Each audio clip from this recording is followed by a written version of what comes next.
당신은 지금 손에 쥐고 있는 그 기계가 당신의 지위를 증명한다고 믿고 있을지도 모른다. 최첨단 칩셋과 매끄러운 유리로 마감된 그 물건은 당신의 생활을 지배하는 도구다. 하지만 수사관의 눈으로 보면 그것은 인류 역사상 가장 정교하게 설계된 범죄 현장의 증거물일 뿐이다. 사람들은 매년 새로운 모델이 나올 때마다 가격이 오르는 것을 보며 기술이 비싸진다고 투덜댄다. 하지만 그것은 거대한 착각이다. 진실은 기술이 당신의 돈보다 훨씬 빠른 속도로 가치를 더해가고 있다는 사실이며 당신이 가진 종이 화폐가 그 속도를 따라잡지 못해 녹아내리고 있다는 점이다. 2026년이라는 거대한 전환점을 코앞에 둔 지금 당신이 스스로에게 던져야 할 유일한 질문은 가격이 얼마인가가 아니다. 질문은 간단하다. 나는 충분히 가졌는가? 그리고 슬프게도 그 대답은 아마도 아니오일 것이다. 지금 이 순간에도 당신의 주머니 속에서는 보이지 않는 손이 작동하고 있다. 당신은 그저 전광판의 숫자를 확인하고 가격표를 보며 안도하거나 한숨을 쉬지만 그것은 죽어가는 시스템이 내뱉는 마지막 단명 증상에 불과하다. 지난 40년 동안 주류 금융 시스템의 설계자들은 당신에게 달콤한 거짓말을 팔아왔다. 그들은 금과 은이 그저 구시대의 유물이나 보험일 뿐이라고 말하며 당신의 포트폴리오에서 단 5%만 할애하라고 속삭였다. 수익률도 없고 이자도 주지 않는 죽은 돌덩이라고 비웃으며 당신의 시선을 가짜 종이 약속들로 돌렸다. 하지만 그것은 당신을 가난의 굴레에 가두기 위해 정교하게 고안된 함정이었다. 이제 우리는 차갑고 딱딱한 수학의 칼날로 그 거짓말을 해체하려 한다. 기억을 되살려 2007년으로 돌아가보자. 스티브 잡스가 첫 번째 아이폰을 세상에 내놓았을 때 그 가격은 $599였다. 그리고 2025년 현재 최신 모델의 가격은 $1200에 육박한다. 달러라는 종이 화폐의 관점에서 보면 가격은 정확히 2배가 뛰었다. 당신이 만약 이 기간 동안 달러를 저축했다면 당신은 2배 더 열심히 일해야만 동일한 기술을 누릴 수 있다는 뜻이다. 당신은 가난해졌다. 이것이 바로 중앙은행의 건축가들이 설계한 보이지 않는 세금이다. 그들은 돈을 찍어내고 인플레이션을 만들어내며 그 대가는 오로지 당신이 치르게 한다. 그러나 세상을 금과 은이라는 진짜 돈의 관점에서 바라보면 전혀 다른 진실이 드러난다. 2007년 이후 최신 아이폰의 가격을 금으로 환산하면 놀랍게도 75%나 하락했다. 은으로 결제했다면 그 가격은 68%가 줄어들었다. 이 숫자가 의미하는 바를 이해하겠는가? 달러를 믿은 사람은 예전보다 2배 더 많은 시간을 노동의 재단에 바쳐야 하지만 금을 가진 사람은 2007년에 가졌던 동일한 양의 금으로 지금 4대의 아이폰을 살 수 있다. 금과 은은 단순히 인플레이션을 방어하는 수단이 아니다. 그것은 인류의 기술적 진보와 생산성을 온전히 담아내는 그릇이다. 종이 화폐가 인플레이션이라는 이름으로 당신의 노동력을 훔쳐가는 동안 금속은 인류가 일궈낸 모든 진보를 당신의 자산으로 고정시킨다. 우리는 지금 인플레이션이라는 이름에 보이지 않는 소매치기가 횡행하는 거리에 서 있다. 기술의 발전은 원래 모든 것을 더 싸고 더 효율적으로 만들어야 마땅하다. 컴퓨터는 더 빨라지고 제조 공정은 더 정교해지는데 왜 당신이 마트에서 마주하는 가격표는 단 한 번도 내려간 적이 없는가? 그것은 법정 화폐의 가치가 기술이 발전하는 속도보다 훨씬 빠르게 파괴되고 있기 때문이다. 이 거대한 사기극 속에서 당신의 구매력은 마치 구멍난 물통 속의 물처럼 끊임없이 빠져나가고 있다. 2025년 말의 스코어보드를 보라. 주류 분석가들이 비트코인과 주식시장의 화려함만을 찬양하는 동안 금과 은은 1979년 이후 최대의 상승폭을 기록하며 수직으로 솟구치고 있다. 이것은 단순한 상승이 아니다. 죽어가는 시스템에서 탈출하려는 전 세계 자본의 절박한 비명이다. 오늘날 은값이 70달러를 찍는 것을 보며 많은 이들이 이미 늦었다고 말한다. 거품이라고 손가락질하며 차트를 거꾸로 보고 있다. 하지만 우리가 목격하고 있는 것은 거품의 형성이 아니라 지난 10년간 억눌려왔던 역거품의 폭발이다. 은은 2020년까지도 1980년보다 싼 가격에 거래되었던 지구상 유일한 자산이었다. 실제 인플레이션을 반영한다면 은값은 온스당 최소 800달러를 넘어야 하며 통화량 팽창을 고려하면 100달러 이상의 가격은 거품이 아니라 정상적인 가치로의 회귀일 뿐이다. 50달러에서 70달러로의 움직임은 투기가 아니라 현실로의 강제 조정이다. 중앙은행의 건축가들은 당신이 이 진실을 깨닫기를 원치 않는다. 그들이 금과 은을 화폐 시스템에서 분리하고 포트폴리오의 구석으로 밀어낸 이유는 명확하다. 당신이 진짜 돈의 가치를 알게 되는 순간 그들이 종이 위에 갈겨쓴 가짜 약속들은 힘을 잃기 때문이다. 그들은 당신이 엔비디아의 주가나 밈코인의 등락에 영혼을 맡기기를 바란다. 그래야만 그들은 배후에서 실물 자산을 긁어모으며 다가올 새로운 질서를 준비할 시간을 벌 수 있기 때문이다. 당신이 지금 느끼는 불안함은 착각이 아니다.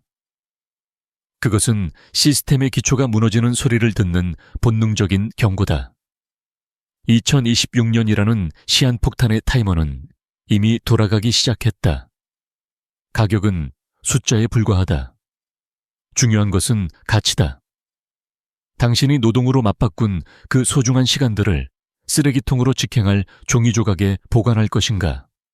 아니면 수천 년을 견뎌온 차가운 금속의 힘에 맡길 것인가? 이 선택이 당신의 2026년 이후의 삶을 결정짓게 될 것이다. 당신이 지금 이 진실을 알아야 하는 이유는 단 하나다. 2026년이 되면 이 세상의 게임의 규칙이 영원히 바뀌기 때문이다.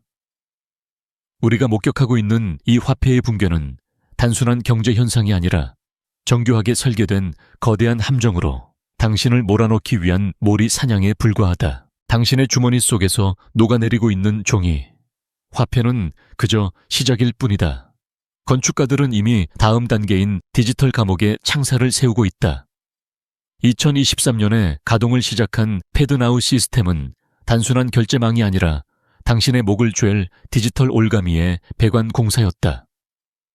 중앙은행 디지털 화폐, 즉 CBDC는 편리함과 안전이라는 가면을 쓰고 당신의 문 앞까지 다가와 있다. 이것은 결코 음모론이 아니며 연방준비제도와 국제통화기금이 작성한 백서에 명시된 차가운 로드맵이다. 이 시스템 안에서 당신의 돈은 더 이상 당신의 재산이 아니다. 그것은 정부가 통제하는 데이터베이스의 숫자에 불과하며 그들이 원한다면 언제든 프로그래밍할 수 있는 권력의 도구가 된다. 건축가들이 설계한 이 디지털 화폐에는 유통기한이 존재한다. 경제를 활성화해야 한다는 명목으로 60일 안에 소비하지 않으면 소멸해버리는 돈을 상상해보라. 당신의 저축은 불가능해지고 당신은 영원히 소비의 쳇바퀴를 돌리는 노예가 될 것이다. 또한 탄소 배출 할당량이라는 명분으로 당신의 결제를 차단할 수도 있다. 당신이 이번 달에 육류를 너무 많이 샀거나 탄소를 많이 배출하는 노선을 여행하려 한다면 주유소의 결제 단말기는 차갑게 거절의 메시지를 내뱉을 것이다. 이것은 단순한 화폐가 아니라 당신의 행동을 교정하고 통제하는 디지털 전자 발찌다. 이 거대한 감시체계 안에서 당신이 숨을 쉴 수 있는 유일한 탈출구는 무엇인가? 모든 현금이 사라지고 모든 거래가 QR코드와 안면 인식으로 기록되는 세상에서 당신의 익명성과 자유를 지켜줄 수 있는 마지막 보루는 바로 은이다. 은은 추적할 수 없는 물리적인 돈이며 정부의 허가 없이도 가치를 교환할 수 있는 유일한 매개체다. CBDC의 매트릭스 밖에서 식량을 사고 발전기를 구하고 생존을 도모하기 위해 당신은 은이라는 물리적 열쇠를 쥐고 있어야만 한다.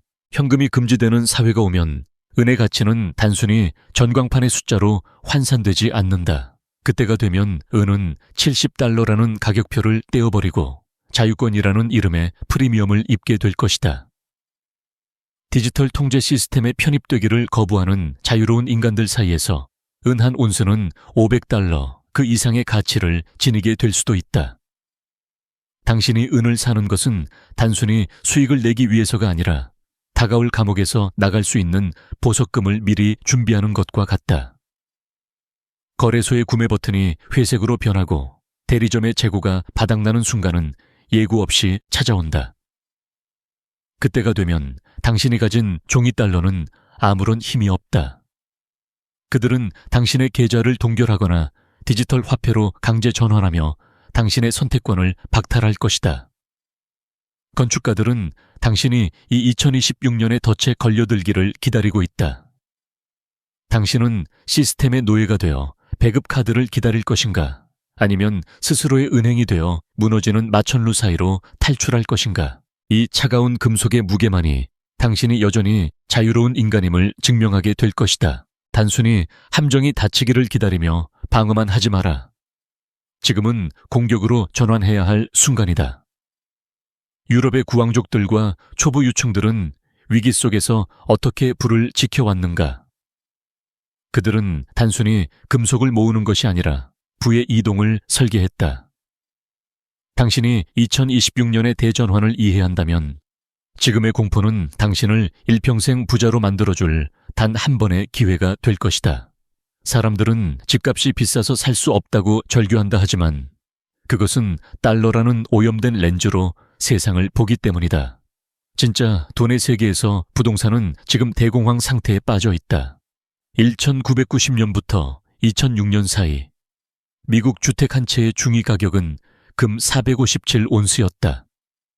그것이 수십 년간 유지되어 온 부의 표준이었다. 하지만 금값이 치솟고 실질 자산 가치가 재편되는 지금 미국 주택 한 채의 가격은 금 95 온수 수준으로 폭락했다. 2007년 이후 실질 주택 가격이 53%나 하락했다는 뜻이다. 당신이 달러를 저축하며 집값을 따라잡으려 하는 것은 역주행하는 에스컬레이터를 타고 위로 올라가려는 절망적인 시도와 같다. 하지만 금과 은으로 저축하는 사람들에게 집은 매일매일 더 저렴해지고 있다. 이것이 바로 우리가 2026년을 앞두고 자산을 재배치해야 하는 근본적인 이유다. 당신은 단순히 감상하기 위해 금속을 사는 것이 아니다. 언젠가 작은 금화 주머니를 내주고 대출 없는 온전한 내 집을 사기 위해 이 게임에 참여하는 것이다. 이 부의 거대한 이전은 지금 이 순간에도 일어나고 있다. 주택의 달러 가격은 오르지만 주택의 금 가격은 내려가고 있다. 이 두 선 사이의 간극이 바로 부자가 만들어지는 지점이다. 이 기회를 잡기 위한 구체적인 작전 지침을 공개하겠다. 첫 번째 단계는 지금 즉시 은을 축적하는 것이다. 금과 은의 가격 비율인 금은비는 현재 70을 상회하고 있다. 이것은 은이 금에 비해 터무니없이 저렴하다는 강력한 신호다. 은은 지금 잔뜩 당겨진 새총과 같다. 두 번째 단계인 2026년이 오면 이 비율은 1980년이나 2011년의 광기처럼 40 또는 30 수준으로 떨어질 것이다. 그때가 바로 당신이 가진 모든 은을 금으로 맞바꾸는 결정적인 순간이다. 당신은 단 한 푼의 추가 자금 없이도 오직 비율의 차이를 이용해 당신의 금 보유량을 2배 이상 늘릴 수 있다. 스스로가 중앙은행이 되어 차익 거래를 실현하는 것이다. 마지막 세 번째 단계는 시스템의 혼란이 정점에 달하고 종이 자산의 거품이 완전히 터졌을 때 그 금을 내놓고 실질적인 수익 자산을 사들이는 것이다. 생산적인 토지나 임대 수익이 나오는 부동산을 금으로 사는 순간 당신은 비로소 노예의 삶에서 벗어나 경제적 영주가 된다. 유럽의 가문들이 수백 년 동안 부를 유지한 비결은 바로 이것이었다. 그들은 금을 영원히 움켜쥐고만 있지 않았다. 피가 거리에 낭자하고 종이 화폐가 휴지 조각이 되었을 때 금을 내놓고 땅을 샀다. 2026년은 당신에게도 그들과 같은 기회를 제공할 것이다. 당신은 지금 당장 은이라는 새총에 돌을 장전해야 한다. 비율이 말해주는 진실을 믿고 대중과 반대로 움직여라. 군중이 가격표의 숫자에 일희일비할 때 당신은 숫자가 아닌 무게에 집중하며 다가올 대역전극의 주역이 될 준비를 마쳐야 한다. 주류 금융 고문들이 말하는 5%의 자산 배분은 당신의 영혼을 달래기 위한 위안상에 불과하다. 2026년이라는 거대한 전장으로 들어가는 우리에게 5%는 사실상 0이나 마찬가지다. 만약 달러 가치가 50% 폭락하고 당신이 가진 5%의 금값이 2배로 뛴다고 가정해보라. 당신은 포트폴리오의 단 5%만을 지켜냈을 뿐 나머지 95%는 잿더미가 되어 사라지는 것을 지켜봐야 할 것이다. 그것은 보험이 아니라 패배를 확인하는 영수증일 뿐이다. 진정한 보호를 원한다면 당신의 순자산 중 최소 10%에서 15%를 실물 금속으로 채워야 한다. 만약 당신이 고정 수입에 의존하거나 인공지능이 지배할 세상에서 직업적 불안을 느끼고 있다면 그 비중은 25%까지 높아져야 마땅하다. 종이 자산이 파괴될 때 그 손실을 상쇄할 만큼의 강력한 상승력을 가진 진짜 자산이 필요하기 때문이다. 우리는 이것을 5와 200 법칙이라 부른다. 금 5온스와 은 200온스라는 이 최소한의 생존용 묶음은 당신의 미래를 지탱할 최후의 보루다.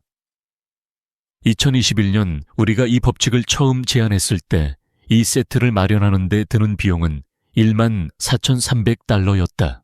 그것은 당시 미국 가계의 평범한 3개월 치생활비를 충당할 수 있는 금액으로 계산되었다. 그러나 2025년 12월 현재 그 동일한 금 5온스와 은 200온스의 가치는 34,000달러에 육박한다. 금값은 138%가 올랐고 은값은 136%가 상승했다. 우리의 경고를 들었던 이들의 3개월치 생명선은 이제 6개월치로 늘어났다. 남들이 인플레이션에 울부짖을 때 이들은 2배의 구매력을 확보하며 여유롭게 폭풍을 관찰하고 있다. 2026년에도 이 법칙은 여전히 유효하다. 왜 하필 은 200온스인가? 은은 거래용 금속이기 때문이다. 하이퍼 스태그플레이션의 시대가 오면 당신은 식료품을 사기 위해 금화를 깎아서 내지 않을 것이다. 그때 당신의 손에서 돈의 역할을 할 것은 바로 은이다. 그렇다면 왜 금 5온스인가? 금은 응축된 부의 형태이자 당신의 저축 계좌이기 때문이다. 혼란의 먼지가 가라앉았을 때 새로운 삶을 시작할 집의 계약금이 될 자산이 바로 이 금이다. 2021년보다 오늘 이 숫자를 채우는 것이 훨씬 힘들어진 것은 사실이다. 14,000달러가 아닌 34,000달러가 필요하기 때문이다. 하지만 준비되지 않은 채로 재앙을 맞이하는 비용은 무한대라는 사실을 기억해야 한다. 지금 당장 행동하라. 중앙은행과 국가들은 이미 고점에서 금을 쓸어 담고 있다. 그들은 결코 가격 조정을 기다리지 않는다. 수출을 금지한 중국처럼 국가들이 실물 자산을 통제하기 시작하면 시장의 창구는 순식간에 닫힐 것이다. 조만간 금 거래소의 구매 버튼이 회색으로 변하고 재고가 바닥나는 날이 올 것이다. 그날이 오면 당신은 금을 가진 자와 가지지 못한 자라는 두 계급으로 갈라지게 된다. 그때 나에게 전화를 걸어 어디서 은을 살 수 있느냐고 묻지 마라. 그때는 나를 포함해 그 누구도 당신을 도울 수 없다. 2026년은 인내심 없는 자로부터 인내심 있는 자에게로 부가 강제로 이동하는 시간이 될 것이다. 대중과 반대로 움직이는 데는 용기가 필요하다. 이자도 주지 않는 차가운 금속 덩어리를 위해 안전해 보이는 예금 계좌를 비우는 것은 두려운 일일 수 있다. 하지만 주변을 보라. 멈추지 않는 부채와 전쟁, 그리고 거짓말들 속에서 정말로 안전한 곳이 어디인지 당신은 이미 알고 있다. 5,000년 동안 모든 제국과 전쟁, 그리고 붕괴를 견뎌낸 유일한 자산만이 당신의 자유를 보장할 것이다. 시스템이 당신의 운명을 결정하기 전에 지금 당장 당신의 집을 정돈하고 5와 200의 방패를 확보하라. 이것이 매트릭스를 탈출해 인간으로서의 존엄을 지킬 수 있는 마지막 기회다.